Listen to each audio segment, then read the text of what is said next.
नमस्ते बच्चों, बड़े घर की बेटी इस चैप्टर के 20 प्रश्नों का मैं आज आपके साथ 20 प्रश्नों की चर्चा करूंगी। वो वैसे तो ये एमसीक्यू बेस्ड है और इसका डिस्क्रिप्शन बॉक्स में मैं आपको एक लिंक भी अभी दे दूंगी। मैं आप उसे सबमिट भी कर सकते हैं इस पेपर को।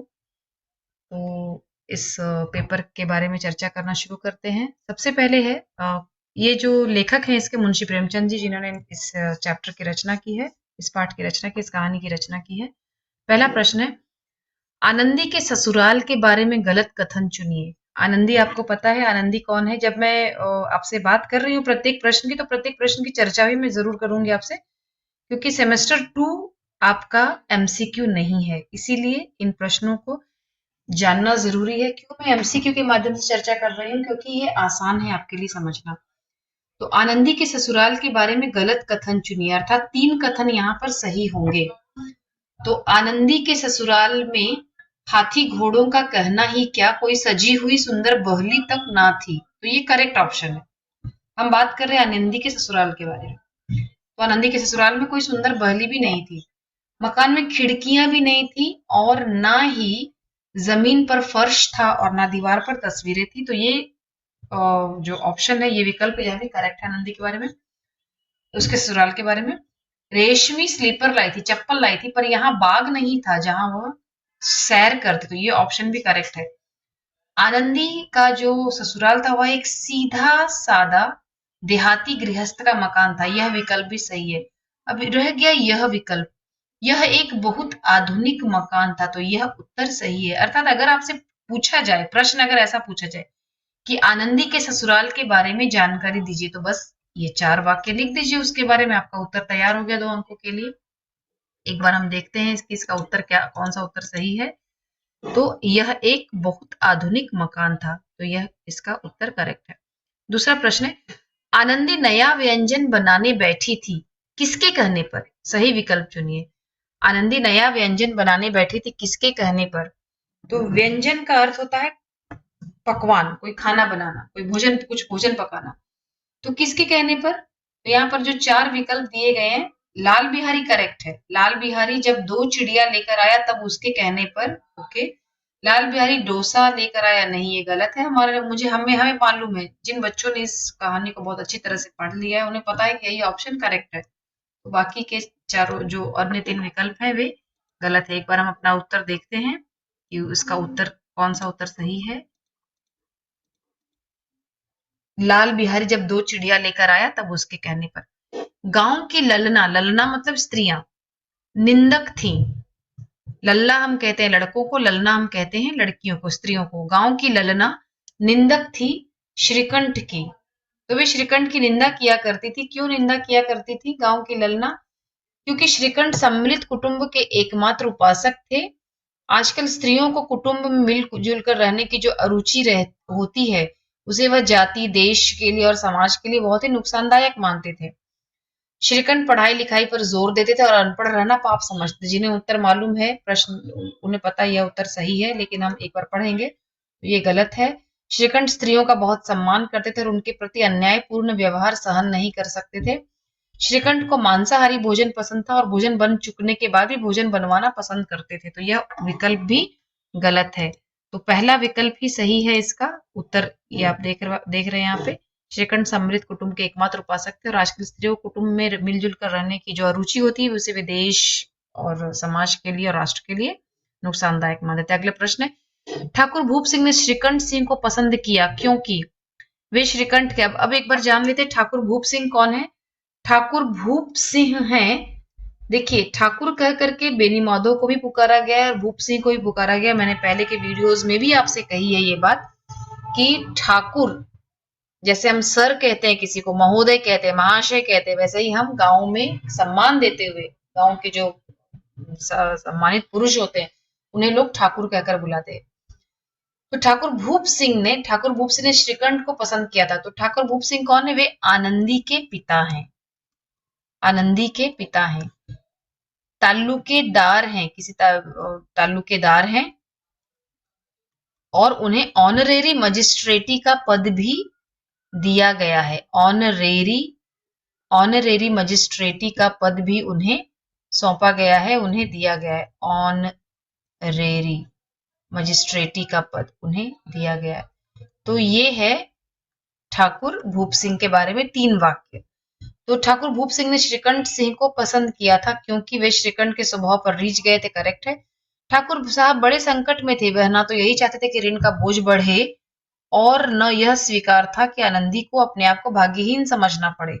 मतलब किसी ऐसे पुरुष से विवाह कर दिया जाए जो आनंदी का ख्याल न रख पाए, तो ये भी नहीं चाहते थे। आनंदी अपनी सब बहनों से अधिक रूपवती और गुणवती थी। ठाकुर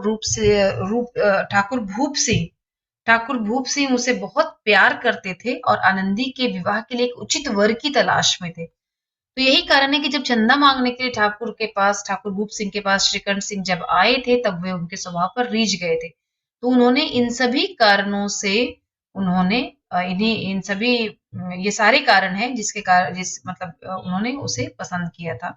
श्रीकंठ सिंह को ठाकुर भूप सिंह ने पसंद किया था, तो उपर्युक्त सभी इसके विकल्प में आएगा। तो उपर्युक्त सभी पाठ के अंतर्गत कौन कहाँ आ बैठा था? आ बैठे थे, कुछ लोग थे, गांव के कुछ लोग थे जो यहाँ पर आकर बैठ गए थे। कब? जब बहस हो रही थी, तर्क वितर्क हो रहा था। किसके बीच में तर्क वितर्क हो रहा था? बेनी माधव सिंह और उनका जो बड़ा बेटा है श्रीकंठ सिंह, इन दोनों के बीच में तर्क वितर्क हो रहा था। किस बात को लेकर के? आनंदी के अपमान को लेकर के। क्या कह रहा था श्रीकंठ सिंह? श्रीकंठ सिंह कह रहा था कि दादा, अब इस घर में मेरा निर्वाह नहीं हो सकेगा। तो इन सब बातों को लेकर के आनंदी ये बेनी माधव सिंह और श्रीकंठ के बीच में तर्क वितर्क हो रहा था। आज तक, अभी तक श्रीकंठ जो है वह सम्मिलित परिवार का उपासक था। सम्मिलित परिवार मतलब के फेवर में रहता था। और गांव में अगर कोई सम्मिलित कुटुंब से अलग होना चाहता था तो उसको आड़े हाथों भी लेता था। लेकिन आज उसी घर से आवाज आ रही थी, झगड़े की आवाज आ रही थी। तो अब हम आते हैं प्रश्न पर। पाठ के अंतर्गत कौन कहाँ आ बैठे थे? तो इसी झगड़े को सुनने के लिए गांव के कई सज्जन हुक्के चिल्लम के बहाने बेनी माधव सिंह के घर आ बैठे थे। तो गांव के कई सज्जन हुक्के चिल्लम के बहाने, ये करेक्ट है। बेनी माधव सिंह, ये करेक्ट है, के घर के पास आकर बैठे थे। गांव के कई सज्जन हुक्के चिल्लम के बहाने, ये करेक्ट नहीं है, भूप सिंह के घर के पास नहीं आए थे। चौराहा भी नहीं है, नदी भी नहीं है, यानी हमारा ये उत्तर, हमारा जो फर्स्ट ऑप्शन है वो करेक्ट है। एक बार हम उत्तर जांचते हैं। तो हमारा उत्तर है गांव के कई सज्जन हुक्के चिलम के बहाने बेनी माधव सिंह के घर पर आकर बैठे थे। गांव के कई सज्जन हुक्के चिलम के बहाने बेनी माधव सिंह के घर के पास क्यों आकर बैठे थे? क्या वजह थी? तो दोनों पक्षों की, दोनों पक्ष मतलब एक एक पक्ष है लाल का पक्ष और एक पक्ष है आनंदी का पक्ष। आनंदी का पक्ष लेकर के उसके पति श्री कह रहे, बातें कर रहे, श्रीकंठ सिंह ये बातें कर रहे हैं। और लाल बिहारी का पक्ष लेकर के उनके पिता बेनी माधव सिंह का तर्क वितर्क यहाँ पर जारी है, बहस जारी है। तो दोनों पक्षों की मधुर वाणियां सुनने के लिए उनकी आत्माएं अकुलाने लगी। वाणियां का स्पेलिंग ये होगा, वाणियां, आत्माएं अकुलाने लगी। गांव के कुछ कुटिल मनुष्य ऐसे भी थे जो इस कुल मतलब इस वंश की, किस वंश की? लाल बिहारी, बेनी माधव और आनंदी, ये श्रीकंठ सिंह के वंश की नीति पूर्ण गति पर मन ही मन जलते थे। मतलब ये लोग इतना अच्छा राइज कर रहे हैं, तो इस कारण इनके मन में, गांव के लोगों के मन में इनके लिए जेलसी की भावना थी। और ऐसे कुटिल, कुटिल मतलब कनिंग, ऐसे कनिंग मनुष्यों की शुभकामनाएं तो ये मन ही मन चाहते थे, कि सोचते थे कि अरे, आज तक कभी भी श्रीकंठ को और लाल बिहारी सिंह को झगड़ा होते हुए करते हुए नहीं देखा, कब होगा इनके बीच झगड़ा? और आज उनके मन की शुभकामनाएं पूरी होती दिखाई दी। तो मेरे विचार में ये प्रयुक्त सभी करेक्ट है। तो कैसे आप, एक बार पहले हम उत्तर देख लेते हैं। तो उपर्युक्त सभी, अब ये एमसीक्यू है लेकिन सब्जेक्टिव में कैसे आपके लिए काम आएगा ये? तो गांव के कई सज्जन हुक्के चिलम के बहाने बेनी माधव किसके घर पर आ बैठे थे और क्यों? किसके घर पर आकर बैठे थे? बेनी माधव के घर पर आकर बैठे थे। क्यों बैठे? तो ये तीनों वाक्य यहाँ पर आप लिखेंगे। हो गया आपका उत्तर तैयार। 7वां प्रश्न, आनंदी स्त्रियों के स्वभावानुसार रोने लगी क्योंकि आंसू उनकी पलकों पर रहते हैं। यहाँ लेखक कहना चाहते हैं कि स्त्रियां जो है वे बहुत इमोशनल होती हैं और वे छोटी छोटी बातों पर रोने लगती हैं। ये उनकी सोच है। प्रश्न है कि आनंदी के रोने का क्या कारण था? तो उसके देवर ने उसका अपमान किया था, बिल्कुल करेक्ट है। उसके देवर ने उसका अपमान किया था। उसके देवर ने उस पर खड़ाऊ से प्रहार किया था, ये भी करेक्ट है। उसके देवर ने उसके मायके वालों के लिए बुरा भला कहा था। देखिए इसमें एक वाक्य है कि स्त्रियां जो है वो ससुराल में कोई अगर उसे कुछ चार बात सुना दे तो सह लेती है, लेकिन उसके मायके को कोई बुरा भला कहे तो स्त्रियों के लिए यह बात असहनीय होती है। तो उपर्युक्त सभी, इन सभी बातों मतलब इन सभी जो ये जो कारण है, तो इसका उत्तर जो होगा उपर्युक्त सभी। दूसरों को उपदेश, एक बार उत्तर देख लेते हैं। उपर्युक्त सभी, दूसरों को उपदेश देना भी कितना सहज है, मतलब कितना आसान है। दूसरों को प्रीच करना, उपदेश देना, भाषण देना और खुद उस पर चलना बहुत कठिन काम होता है।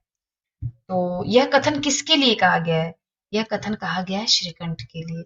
लेखक ने तब यह कथन कहा जब श्रीकंठ सिंह पूरी रात जब वे करवट बदलते रहे, जब आनंदी ने उन्हें अपनी पूरी व्यथा सुनाई कि क्या हुआ, कैसे उस पर अखाड़ाओं से प्रहार किया गया, तब श्रीकंठ सिंह से रहा नहीं गया था। हालांकि वे पूरी रात करवट बदलते रहे, सुबह तक की प्रतीक्षा की उन्होंने, और उसके बाद अपने दादा से जाकर कहा, अपने दादा मतलब पिताजी से जाकर कहा कि उस घर में उनका निर्वाह नहीं हो सकता, वे अलग होना चाहते हैं। वही श्रीकंठ जो सबको मिलकर रहने का भाषण दिया करते थे, आज उपदेश दिया करते थे, आज वही अलग होने की बात कर रहे थे। इसीलिए लेखक ने कहा दूसरों को उपदेश देना भी कितना सहज है। तो अगर संदर्भ वगैरह पूछा जाए तो जो मैंने आपको समझाया है वो आप आसानी से यहाँ पर लिख सकते हैं। चलिए बच्चों, हम आगे बढ़ते हैं अगले प्रश्न पर। बेनी माधव जी के बारे में सही कथन चुनिए। तो बेनी माधव सिंह गौरीपुर गांव के जमींदार और नंबरदार थे, ये करेक्ट है। बेनी माधव सिंह के बारे में, तो यहाँ पर ये जो प्रश्न है, त्रुटि यहाँ प्रश्न में है। तो प्रश्न में होना चाहिए था कि बेनी माधव सिंह के बारे में गलत कथन चुनिए। प्रश्न होना चाहिए था बेनी माधव सिंह के बारे में गलत कथन चुनिए। तो बेनी माधव सिंह गौरीपुर गांव के जमींदार और नंबरदार थे, ये भी करेक्ट है। उनके पितामह किसी समय बड़े धन धान्य से संपन्न थे। उनकी वर्तमान आय 1000 रुपयों से वार्षिक से अधिक नहीं थी। अपनी आधी से अधिक संपत्ति वकीलों को भेंट कर चुके थे। और उनके बारे में जो गलत कथन है कि उनकी 4 बेटियां थी, तो यह विकल्प करेक्ट है। उनके मतलब इस प्रश्न के अनुसार यह विकल्प करेक्ट है। तो अगर बेनी माधव सिंह के बारे में जानकारी दीजिए, ये चारों बातें लिख दीजिए, बेनी माधव सिंह के बारे में जानकारी हो जाएगी। अगला प्रश्न सुनिए, 10वां प्रश्न। बड़े घर की बेटी किफायत क्या जाने? किफायत का अर्थ होता है बचत। किसे कहा गया है बड़े घर की बेटी? आनंदी को कहा गया है। तो जिसके घर में कनस्तर भर भर के घी आता हो, वो पाव के जी घी के बारे में, मतलब कनस्तर मतलब था जिसमें एक साथ 15 लीटर, 40 लीटर, 20 लीटर तेल या घी आता हो, तो वो पाव के जी घी के बारे में क्या बता सकती है, कितनी बचत करनी है? तो किसने किस बात में किफायत नहीं की थी? प्रश्न है कि किसने, एक भाग है किसने, दूसरा भाग है किस बात में। किफायत मतलब है बचत नहीं की थी। तो बेनी माधव ने खर्च करने में रॉन्ग। श्रीकंठ सिंह ने मुगदर बनवाने में, मुगदर आपको पता होगा, मुगदर बनवा कर ला दिया था श्रीकंठ ने, किसके लिए? लाल बिहारी सिंह के लिए। तो लाल बिहारी ने पहलवानी करने में, और आनंदी ने मांस पकाने के लिए घी डालने में, उसने घी डालने में बचत नहीं की थी। अगर वो थोड़ा बचत करती, पर कैसे कर पाते अगर घी, क्योंकि मांस मछली पकाने में घी भी बहुत ज्यादा लगता है, तो कैसे कर पाती वो बचत? तो 11वां प्रश्न पढ़ते हैं। कहानी बड़े घर की बेटी में चर्चा की गई है, गलत विकल्प चुनना है। संयुक्त परिवार में उत्पन्न होने वाली समस्याओं के बारे में, ये करेक्ट है, इसमें इस बात की चर्चा की गई है। आपसी समझदारी से बिगड़ती हुई बात बनाने में, ये भी करेक्ट है। इस कहानी में आपसी समझदारी, किसने आपसी समझदारी निभाई, बताई, समझाई, दिखाई, किसने, कौन है वो? तो इस घर के सदस्यों ने। सेकंड हाफ में जब बाद में जब लाल बिहारी रोने लगा, उसे पश्चाताप की भावना आई उसमें, और उसके बाद आनंदी ने भी बिगड़ती हुई बात को उसने वहां संभाल लिया। तो बात को उसने संभाल ली, इसीलिए अब हमेशा अकड़ू व संवेदनहीन बने रहना चाहिए, नहीं, ये इस कहानी में यह सीख नहीं दी गई है, बल्कि यह कहा गया है कि अगर संवेदनहीनता कभी आ जाए, लेकिन बाद में अगर संवेदनशीलता की भावना भी आप में आ जाए, तो भी आप करेक्ट हैं। देर आए दुरुस्त आए। सजा देने से नहीं, माफ करने से इंसान बड़ा कहलाता है, ये भी इस पाठ का एक संदेश है। तो अगर बच्चों पूछा जाता है आपसे किस पाठ का क्या संदेश है, क्या उद्देश्य, तो ये एक ये 2, ये 3 संदेश इस पाठ के माध्यम से देने की कोशिश की गई है। 12वां प्रश्न पर आते हैं। आनंदी के बारे में गलत कथन चुनिए। आनंदी स्वाभिमानी थी, करेक्ट है। आनंदी में उदारता और दयानतदारी थी, ये भी करेक्ट है। दयानतदारी थी, दया करती थी वो, उसके मन में दया की भावना थी। और आनंदी अपने ससुराल वालों से घृणा करती थी, नहीं, ये करेक्ट नहीं है। तो यहाँ पर ये वाला विकल्प, ये जो विकल्प है, यह वाला विकल्प यहाँ गलत है। अगला है, बेनी माधव सिंह के बारे में गलत कथन चुनिए। वे 2 बेटों के पिता थे, करेक्ट है। उनकी वार्षिक आय 1000 रुपयों से अधिक न थी, तो ये वाला ऑप्शन करेक्ट है यहाँ पे। बाकी जो 3 बातें, वे संकीर्ण विचारधारा वाले व्यक्ति थे, स्त्रियों के बारे में दकियानूसी विचारधारा थी उनकी, ये सभी करेक्ट है। 14वां प्रश्न है, बड़े घर की बेटी के माध्यम से लेखक संदेश देना चाहते हैं। देश के लिए जान न्योछावर करना चाहिए, नहीं, ये इसका संदेश नहीं है। रिश्वतखोरी को दूर करके हम समाज का उत्थान कर सकते हैं, ये भी इसका संदेश नहीं है। परिवार में स्त्री पुरुष सबको मान देना चाहिए, ये इसका संदेश है। और मानवता सबसे बड़ी कलाकारी, ये भी इसका संदेश नहीं है। आनंदी के पिता के बारे में जो सही कथन चुनना है, तो सही कथन है उन्हें मजिस्ट्रेटी का ऑनररी खिताब मिला था। उन्हें संत का या सर का या राय बहादुर का नहीं, बल्कि मजिस्ट्रेटी का ऑनररी खिताब मिला था। श्रीकंठ सिंह के बारे में गलत विकल्प चुनना है। वे संयुक्त परिवार के उपासक थे, राइट है। बहुत जिम्मेदारी से काम करते थे, करेक्ट है। भूप सिंह उनके व्यवहार के कारण उन पर रीझ गए थे, यह भी करेक्ट है। अपने छोटे भाई से बचपन से ही बहुत घृणा करते थे, तो ये करेक्ट नहीं है। 17वां प्रश्न, प्रस्तुत कहानी में लाल बिहारी ने आनंदी की ओर फेंका था खड़ाऊ। अगला प्रश्न है, जिस तरह सूखी लकड़ी जल्दी से जल उठती है, उसी तरह क्षुधा से बावला मनुष्य भी जरा जरा सी बात पर तिनक जाता है। तिनक जाता है मतलब तुरंत चिढ़ जाता है, छोटी छोटी बातों पर एकदम चिढ़ जाता है वह व्यक्ति। तो इस व्यक्ति को, इस कथन को थोड़ा सा हम यहाँ ध्यान देते हैं कि जैसे सूखी लकड़ी जल्दी से जल जाती है, वैसे ही जो व्यक्ति भूखा होता है, क्षुधा मतलब है भूख, तो जो व्यक्ति भूख से पागल होता है, उसको थोड़ी भी कुछ बात कर दो, अच्छी बात कहो तो भी वह बुरी लग जाती है।